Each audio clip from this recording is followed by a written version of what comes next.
It is often said, great minds think alike. But how alike can we actually think? Allegedly, Khanyisa stole a recent single, Wenzani, from an upcoming artist, Creed Paris.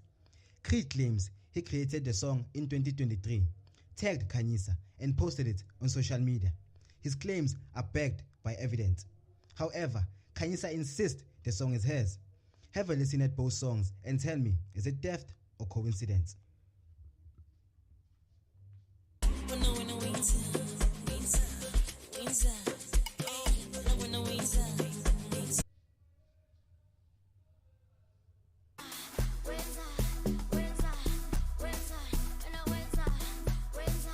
Siso commented, Creed is the father. Even he could see the uncanny resemblance. So, is it theft or is it coincidence?